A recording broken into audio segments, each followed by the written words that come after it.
একটা সময় ছিল যে মানুষ সিগারেট খেত, স্মোক করতো। আমরা ওই জেনারেশনটা দেখেছি, স্মোক করতো চুপ চুপ চুপ করে, ওই চায়ের দোকানের কর্নারে, এই বাথরুমে ঢুকে, ওই মাঠের ওই কর্নারে গিয়ে, কেউ যেন দেখে না ফেলে। তারপরে কয়েক বছর পর পরিস্থিতি একটু পরিবর্তন হলো, ওপেন স্মোকিং, সবাই ভাইয়ের সাথেও স্মোকিং, বন্ধুর সাথেও স্মোকিং, পরে বাবার সাথেও দেখা যায় ছেলে স্মোকিং। এই একটা যুগ আসলো দেখেন। তারপরে আস্তে আস্তে নতুন নতুন মদ আসতে লাগলো, গাঁজা, হিরোইন, প্যাথেডিন, হুইস্কি ইত্যাদি ইত্যাদি, পেন্সিডিল, ইয়াবা। এখন ইয়াবার যুগ, আরো আপগ্রেডেড কোনো মদ আসছে। এখন সিগারেট টিকেট কোনো বিষয় নেই, কিন্তু ফ্যাশন। যদি কেউ ইয়াবা খায় তাহলে বলা হচ্ছে হ্যাঁ এ মাদক সেবী। আর বাই দ্য ওয়ে, আমাদের দেশে কিন্তু নিবন্ধিত 190টা বারও আছে, হ্যাঁ, এবং দেশি 204টা ব্র্যান্ড চলছে, আর বিদেশি 38টা ব্র্যান্ড চলছে। পারমিট পেয়েছে 85,070 জন। এবং এই মাদক সংশ্লিষ্ট এনজিও আছে প্রায় 76। 21 বছর হলে যদি কেউ পারমিটধারী হয় সে মদ খেতে পারে, কোনো সমস্যা নেই, এটা নাগরিক অধিকার আপনার। আবার আশ্চর্যের ব্যাপার এটাও যে এগুলো খুলে উন্মুক্ত করার পরেও আবার মাদক নিরাময় কেন্দ্রও আছে 7টা। মানে ওভাবে খাবেন, এডিক্টেড হয়ে যখন জীবনটা নষ্ট হবে, এই 7টা নিরাময় কেন্দ্রে এসে আপনি চিকিৎসা নেবেন। এগুলো ডিপার্টমেন্ট আছে, সদর দপ্তর আছে, সব গোয়েন্দা সংস্থা আছে, এবং মাদকদ্রব্য নিয়ন্ত্রণ অধিদপ্তরও আছে। তো এটা একটা সার্কাস, মানে এই ওয়ার্ল্ডটা হচ্ছে একটা সার্কাসের যুগ। এই বিশ্বে যা হচ্ছে না, খালি চোখ দিয়ে যা দেখছেন, এর বেশিরভাগই সার্কাস। যেটা বলছিলাম, এখন ইয়াবার যুগ চলছে না। একটা সময় ছিল যখন ছেলে মেয়ে যদি অ্যাফেয়ার করতো লুকিয়ে লুকিয়ে, চিঠি দিয়ে, কেউ যেন না জানে, তাই না? ঠিক, তার মানে এগুলো পার করে আসতে পারে। লুকিয়ে লুকিয়ে ছিল, কেউ যেন দেখে না ফেলে। কফি শপে বসলেও খুব সাবধানে, রিক্সায় বসলে কেউ যেন না দেখে। তারপর একটা যুগ আসলো যে জানলে কোনো সমস্যা, বাসায় ওপেন, আমার গার্লফ্রেন্ড, ও আমার গার্লফ্রেন্ড, ও আমার বয়ফ্রেন্ড, আমরা বিয়ে করবো, আমরা প্রতিশ্রুতি দিয়েছি একে অপরকে, নো প্রবলেম। তারপর একটা যুগ আসলো যে যেহেতু প্রেম করছি, বিয়েই তো করতে যাচ্ছি, তো সেক্স করলে সমস্যা কোথায়? তখন আবার সেক্সুয়াল অ্যাক্টিভিটি শুরু হলো। মেয়েরা যদি বাইরে বের হতো, তাহলে যদি কোনো মেয়ের শর্ট কামিজ থাকতো বা আটো পোশাক থাকতো, সে গিল্টি ফিল করতো যে সবাই আমার দিকে তাকাচ্ছে, কেমন লাগছে। আর বেশিরভাগ মানুষ এমনটা করতো না, ওই কয়েকজন করতো। আস্তে আস্তে একটা যুগ আসলো যে না, এখন বেশিরভাগই করে, সয়ে গেল এটা।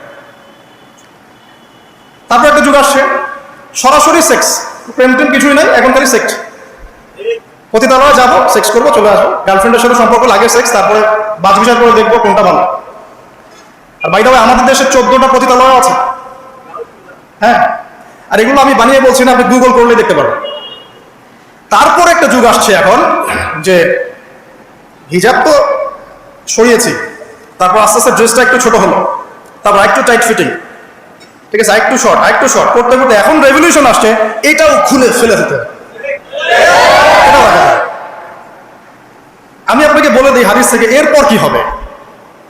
ওই যে গোপনে গোপনে জেনা এবং এই যে অল্প অল্প অশ্লীলতার যুগটা থেকে যখন প্রকাশ্যে জেনা আর অশ্লীলতার সয়লাভের যুগটা আসছে এখন, এরপরে হবে কি, মানুষ রাস্তাঘাটেই জেনা করবে। রাস্তাঘাটে, এইখানে কেউ সেক্স করতেছে, ওইখানে কেউ সেক্স করতেছে, ওইখানে দেখবেন, এইখানে দেখবেন। বিশ্বাস হচ্ছে না? এটা নবী সাল্লাল্লাহু আলাইহি ওয়াসাল্লাম বলেছেন যে কিয়ামত হবে না ততদিন পর্যন্ত, যতদিন মানুষ রাস্তাঘাটের আনাচে কানাচে জেনা করবে না। তখনকার সবচেয়ে ভালো মানুষ যে হবে, সে কে জানেন? যে গিয়ে ওদেরকে বলবে যে কাজটা এখানে করছো, একটু দেয়ালের পিছনে যে করতে পারবে না, এ হবে সবচেয়ে ভালো মানুষ। হাদিসে এমন ভাষা এসেছে।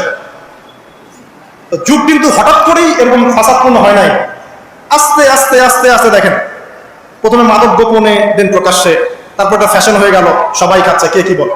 প্রথমে পর্দা সবাই করতো মোটামুটি, 100 বছর আগের যুগে যান দেখবেন ম্যাক্সিমাম পর্দা। তারপরে আস্তে আস্তে রেভলিউশন, ফ্যামিনিস্ট রেভলিউশন, কাপড় ছোট হতে হতে হতে এখন বিকিনি যুগ আসতেছে, সবাই বিকিনি পরে ঘুরবে। কে এগুলো বলার আছে? আমার পোশাক আমি পরবো, আপনার বলার কি অধিকার আছে? আমার দেহ আমার সিদ্ধান্ত, আমার দেহ আমার সিদ্ধান্ত। এরপর আসবে ওই যুগটা যখন মানুষ রাস্তাঘাটে জেনা করবে, আর আল্লাহ রাব্বুল আলামিন বলেছেন তার রাসূলের মাধ্যমে, ওদের সামনে কিয়ামত হবে ইনশাআল্লাহ। মানুষ এইভাবে ফাসাদে জড়িয়েছে। মুসলিম পরিবারে জন্মগ্রহণ করার পরেও এই জিনিসগুলো অমুসলিমরা করুক, খ্রিস্টানরা করুক, বৌদ্ধরা করুক, ইহুদিরা করুক, আমাদের কিচ্ছু যায় আসে না। ওরা সারা দেশ সভ্যতা একাকার করে ফেলাক, আমাদের কিচ্ছু যায় আসে না। তো মুসলিম পরিবারে জন্মগ্রহণ করার পরে একটা মুসলিম ছেলে মুসলিম মেয়ে কিভাবে এগুলো করতে? দেখবেন মুসলিম পরিবারে জন্ম নিয়েছে, নামাজ নাই, কোরআন তেলাওয়াত নাই, আল্লাহর তো জিকিরের কোনো খবরই নাই, তারপরে দিব্যি সুদ খাচ্ছে, ঘুষ খাচ্ছে, এটা ফ্যাশন, দুর্নীতি, এটা কমন, সবাই করে, আমি একটু বললে সমস্যা কোথায়? সবার ভিতরে একটা মানে আত্মিক দুর্নীতি, মানে আমাদের আত্মাটাই দুর্নীতিগ্রস্ত হয়ে গেছে। যখন একটা মানুষের আত্মা দুর্নীতিগ্রস্ত হয়ে যাবে তখন তার কাজগুলো হবে এরকম। একজন রাইটারের বই পড়ছিলাম, তিনি লিখেছেন যে এখন চলমান যে সময়টুকু চলছে এটা কিন্তু অনেক আগের বই, ওই সময়ের কথা তিনি বলছেন যে এখন যে চলমান সময় চলছে এই যুগে যদি আত্মাটাকে দেহের রূপ দেয়া যায় আর দেহটাকে আত্মার রূপ দেয়া যায় তাহলে দুর্গন্ধে কোনো মানুষ আমার কাছে আসবে না। আমি বুঝাতে পারিনি মনে হয়। আমাদের সুন্দর দেহটাকে যদি আত্মা বানিয়ে দেওয়া হয় আর আমাদের কুৎসিত আত্মাটাকে যদি দেহ বানিয়ে দেওয়া হয়, এত বিভৎস দেখাবে, সামনে কেউ যাবে না। তো যেটা বলছিলাম, ধর্ম মুসলিমদের মধ্যেই ফাসাদ চলছে, ইকোনমিক সেক্টরে ফাসাদ, রিবা, দুর্নীতি, সুদ, ঘুষ, কমন, এগুলো সবাই করছে। মুহাম্মদ সাল্লাল্লাহু আলাইহি ওয়াসাল্লামের উম্মত কিন্তু আমরা কিন্তু আল্লাহর সেই বান্দা যাদের পিতাকে আল্লাহ পাক ফেরেশতাদের সামনে সিজদা করিয়েছেন জ্ঞানের কারণে। সমাজের ক্ষেত্রে যান, দেখবেন সমাজের কাঠামোগুলো ভেঙে পড়ছে। প্রতিবেশী কে থাকে সেটাও মানুষ এখন জানে না, যে আমার পাশের পাশে আছেটা কে। একজন আরেকজনের উপকার করা, কাউকে ছাড় দেয়া দিন দিন কমে যাচ্ছে। দেখবেন কারো উপকার করা এটাকে মানুষ বিরক্তি মনে করছে। রাস্তাঘাটে চলবেন, কেউ ছাড় দিতে রাজি নয়, যে আপনার আগে যেতে পারবে সে সব হাতখানা, কেউ ছাড় দিতে রাজি নয়। রাস্তার নিচু থেকে উঁচু শ্রেণী পর্যন্ত কেউ অন্যের স্বার্থে নিজের স্বার্থ বিসর্জন দিব, ছাড় দিব, এটা চিন্তা করা যাচ্ছে না। সমাজের কাঠামো কিন্তু ভেঙে গেছে। রাস্তাঘাটে দেখবেন বেপরদামি, প্রিমিক্সিং, জেনা, অশ্লীল মুভিজ, সমাজের কাঠামো বলে কিছু নাই এখন। যা আছে একটা খোলস, ভিতর থেকে এটা পুরো পচে গেছে। কিন্তু পচলো কার কারণে? আমার কারণেই তো, আমার আপনার কারণেই পচেছে। তো কিভাবে হচ্ছে আমি সেদিকে যাচ্ছি। পলিটিক্সে যান, গ্লোবাল অ্যাফেয়ার্সে যান, ফাসাদ আর ফাসাদ। বিশ্ব নিয়ন্ত্রকদের এখন একটাই কাজ, যুদ্ধ বাঁধিয়ে দেওয়া আর অস্ত্র বিক্রি করা। কারণ কার মাঝখানে যুদ্ধ বাঁধাবে আর কোথায় কোথায় অস্ত্র বিক্রি করবে, এটাই টেন্ডেন্সি, কিচ্ছু না। মানুষের জীবনে কোনো মূল্যই নাই এদের কাছে। একটা বোমে যে ইয়েমেনের হাজার হাজার শিশু মারা যাচ্ছে, কোনো ফিলিংসই নাই। বাচ্চাগুলো মরে গেল, কি হয়েছে? মনে পিঁপড়া দোলে দিলে যেমন মানুষের কোনো ফিলিংস থাকে না, মানুষের জীবনের মূল্য এমন হয়ে গেছে। নবী সাল্লাল্লাহু আলাইহি ওয়াসাল্লাম এটা বলেছিলেন, শেষ জামানায় হারাজ বেড়ে যাবে। হারাজ মানে হত্যা। কাতেল যে হত্যাকারী সে জানবে না লিমা কাতালা, কি জন্য সে হত্যা করলো। মাকতুল সে জানবে না যে লিমা কুতিল, কি জন্য তাকে হত্যা করা হলো। আর নিয়ন্ত্রণ শক্তি যারা সমস্ত বিশ্বটাকে ওদের দাসত্বের মধ্যে আনতে চায়। আর এই দাসত্বের পথে একমাত্র বাধা হচ্ছে মুসলিমরা, বাকিরা তো আর বাধা না। এই কারণে মুসলিম সমাজের মধ্যে এগুলো বেশি বেশি ছড়িয়ে দেওয়া হচ্ছে, পণ, জিনা, মাদক, এটা সেটা, যাতে করে মুসলিমদের আধ্যাত্মিক যে শক্তিটা এটা না থাকে। যখন আপনার কাছে আধ্যাত্মিক কোনো শক্তি থাকবে না তখন আপনি পরাজিত। তো সুদ ছড়িয়ে দিচ্ছে সারা ওয়ার্ল্ডে। সুদ কি আর বাংলাদেশ থেকে এসেছে? সুদ পশ্চিম থেকে আসছে। পর্নোগ্রাফি কি বাংলাদেশ থেকে আসছে? পশ্চিম থেকে আসছে। পৃথিবীর প্রথম পর্ন যে মুভি, এটা তৈরি করেছে ব্রিটেন, আমেরিকা। 7 মিনিটের ক্লিপস, ক্যালিফোর্নিয়া শুট করা হয়েছে। এবং তারপর আস্তে আস্তে সারা ওয়ার্ল্ডে ছড়িয়ে দেওয়া হয়। সারা বিশ্বে এই পর্নের বিজনেস হয় $97 বিলিয়ন প্রতি বছর, যার মধ্যে $12 বিলিয়ন প্রফিট করে আমেরিকা। খোলামেলা কথাগুলো, এটা ইন্ডাস্ট্রি একটা। এটা দিয়ে মুসলিম যুবকদের নৈতিক চরিত্রটাকে শেষ করে ফেলা হচ্ছে। আমাকে খুব ভালো মনে হচ্ছে, আপনাকে খুব ভালো মনে হচ্ছে, অমুক হুজুরকে খুব ভালো মনে হচ্ছে। চোখে এসব পড়ে নাই এমন একটা মানুষ খুঁজে পাওয়া যাবে না এই যুগে, এটা আমার বক্তব্য। ইল্লা মাশাআল্লাহ, ইল্লা মাশাআল্লাহ, যদি এমন কেউ থেকে থাকেন যে এইসব মানে কি বলবো ইন্টারনেট সেকশনের সাথে কোনো সম্পর্কই নাই, তার ব্যাপারটা হয়তো ভিন্ন। বাকি সবার চোখে এগুলো পড়ছে এবং এটা কমন। এবং এগুলো কিন্তু দিন দিন গ্রামে বাড়ছে বেশি। কারণ কি, শহরের মানুষ এগুলো দেখতে একটু অভ্যস্ত যে মেয়েরা এমনি হাঁটে, অমনি হাঁটে, এইরকমই ড্রেস পরে। আর গ্রামে তো এইসব কম ছিল। যখন গ্রামে এই পর্ন চলে গেছে তখন গ্রামের যুবককে ঠেকায়। এখন সে প্রতিদিন দেখা যাচ্ছে গ্রামে গঞ্জে ধর্ষণ বাড়ছে।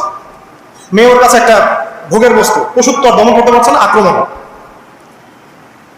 আর এসবের যেহেতু ইসলামিক কোনো বিচার হচ্ছে না, ইসলামিক লস কেমন, যে একজন চুরি করেছে, জুমার দিন নামাজ হবে, নামাজের পরে সমস্ত এলাকার লোকজন দাঁড়িয়ে থাকবে, সমস্ত এলাকার লোকজনের সামনে তার হাতটা কেটে ফেলে দেওয়া।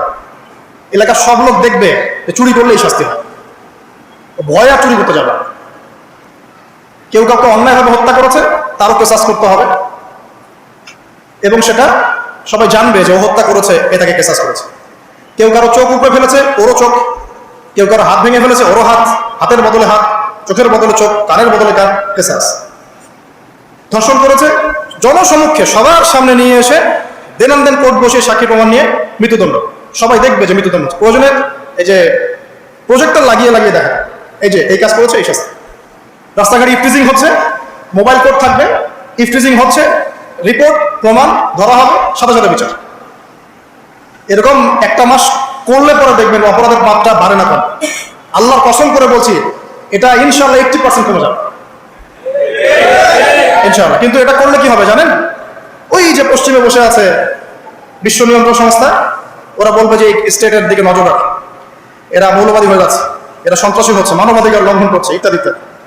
অর্থাৎ তুমি মিয়া সারা বিশ্বের মধ্যে লাখ লাখ মানুষকে বোম মেরে হত্যা করে দাও, তোমার মানবাধিকার লঙ্ঘন হয় না? সবখানেই ফাঁসা। হকটাকে মানুষ বাতিল মনে করছে, বাতিলকে মানুষ হক মনে করছে। সত্যবাদী তাকে মিথ্যাবাদী বলা হচ্ছে, মিথ্যাবাদীকে সত্যবাদী বলা হয়। এখানে মুসলিমদের জীবনের মূল্য কমে গেছে। ওইদিকে লম্বা করছি না, আমি আমার লেকচারের মূল জায়গায় আসছি। এখান থেকে আমি লেকচার একটা দিকে ফোকাস করে আমি শেষ করব। সেটা হলো, এই সমস্ত প্রবলেমসগুলো আমাদের পক্ষে সলভ করা সম্ভব নয়। এখন সলভ করার মতো ক্ষমতা আমাদের নাই, অনেক ক্ষেত্রে আমাদের সেই জ্ঞানও নাই, এগুলো নিয়ে ভাবার সময়ও নাই। কিন্তু একটা জায়গায় আমরা ফোকাস করতে পারি, একটা জায়গায়। আজকের লেকচারের এইটা সবচেয়ে মূল জায়গা। সেটা হচ্ছে আল্লাহ পাক আমাদেরকে স্ব পরিবার দিয়েছেন, তাই নাই? এবং এই পরিবারটা হচ্ছে একটা সমাজের গঠন একক। আমরা পড়েছি না গঠন একক? একটা জিনিস, একটা কোষ, তার মধ্যে গঠন একক আছে না, অণু পরমাণু আছে না? সমাজ হচ্ছে, সমাজের অণু বা পরমাণু হচ্ছে পরিবার। একটা সমাজে যদি 100টা পরিবার থাকে, তার মধ্যে যদি 90টা পরিবার সৎ হয়, আল্লাহ ওয়ালা হয়, ইসলামিক অনুশাসন মেনে চলে সত্যিকার অর্থেই, ইনশাআল্লাহ ওই সমাজটা কিন্তু দেখবেন 8-10টা সমাজ হচ্ছে ভালো থাকবে ইনশাআল্লাহ। আর একটা সমাজে মনে করেন 100টা পরিবার আছে, 90টাই ইসলামের বিরোধী শক্তি, ইসলামের এগেইনস্টে চলে, ইসলামের কোনো পরোয়া নাই, আল্লাহ পাকের হুকুম আহকামের 5 পয়সা পরোয়া নাই। ওই সমাজের অবস্থা নিঃসন্দেহে দুনিয়াতে ধ্বংস হবে, আখিরাতে ধ্বংস হবে। আর এই সমাজগুলোকে নিয়েই তো একটা রাষ্ট্র হয় নাকি? আর এইভাবে রাষ্ট্র নিয়েই তো বিশ্ব। তাহলে ক্ষুদ্রতম যে জায়গাটা, সেটা কি? পরিবার। এই জায়গায় আল্লাহ পাক আপনাকে কর্তৃত্ব দিয়েছেন। এখানে কিন্তু আপনার উপর লাঠি কেউ ঘোরাচ্ছে না। আপনি অ্যাজ এ বাবা, আপনি পরিবারের কর্তা, অ্যাজ এ স্বামী আপনি পরিবারের কর্তা, ভাই আপনি পরিবারের কর্তা। আমাদের প্রথম স্টার্টিংটা এই ফ্যামিলি থেকে করা উচিত। তো আল্লাহ পাক এই বিষয়ে কি বলছেন, আমি একটা বলে সামনে যাই। আল্লাহ পাক সূরা তাহরীমের মধ্যে 6 নম্বর আয়াতে বলেছেন যে ইয়া আইয়ুহাল্লাযীনা আমানু, হে মুমিনগণ। আমাদেরকে আল্লাহ পাক বলছেন, হে মুমিনগণ, কু আনফুসাকুম ওয়া আহলিকুম নার, তুমি নিজে জাহান্নামের আগুন থেকে বাঁচো। আগে নিজের চরকায় তুমি তেল দাও, নিজে জাহান্নামের আগুন থেকে বাঁচো। ওয়া আহলিকুম নার, তোমার যে পরিবারবর্গ আছে এদেরকে জাহান্নাম থেকে বাঁচাও। এই বাঁচানোটা কেমন দেখেন, আপনাদের বাসায় ছোট ছোট বাচ্চা কাচ্চা আছে না? আছে তো? একটা বাচ্চা যদি আগুন ধরতে যায়, ধরেন ও বোঝে না যে আগুন কেমন হবে, ছোট বাচ্চা কয়লা ধরতে যাচ্ছে, হ্যাঁ আগুন হাত দিতে যাচ্ছে, তো আপনি কি করবেন? আপনি তাকে সেভ করার চেষ্টা করবেন। সে যদি বলে না আমাকে ছেড়ে দাও, আমি ধরবই, আপনি প্রয়োজনে একটা থাপ্পড় দিয়ে হলে সরাবেন, তাই না? এটা হচ্ছে বাঁচানো। আপনি আপনার শিশুটাকে এই যে হাতে আগুন নেওয়া থেকে বাঁচালেন। আল্লাহ পাক এটা বলছেন, নিজে বাঁচো, পরিবার বর্গকেও বাঁচাও।